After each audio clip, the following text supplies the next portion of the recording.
मोर निज गाँ बरगढ़ लोकसभा क्षेत्र पाइकमाल सालेपाली सुनील भई जे +2 साइंस रे अध्ययन कर जन आदिवासी युवक किछि दिन आगुरी स्कूल पढ़िला समय मन में गोटे सपना थिला जे से बद्रीनाथ केदारनाथ मंदिर को जी श्रावण मास एवं सेठी जल चढ़ेबे एवं दुस्साहसिक सह गोटे साइकल मारिक आम गाँ पाइकमाल सालेपाली से यात्रा आरंभ कर छत्तीसगढ़ मध्यप्रदेश उत्तर प्रदेश देखिए दिल्ली में पहुंची आज दिल्ली में आम स्वागत कलु एवं यात्रा शुभकामना कलु बिना चप्पल रे यात्रा आरंभ कर चप्पल पिंधा साइकल दुस्साहस हाथ में पैसा भी नहीं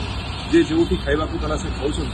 मुझे यात्रा सफलता कामना करुँ आशा कर दुस्साहसिक यात्रा आगामी दिन में आम अंचल अनेक युवक मान प्रेरणा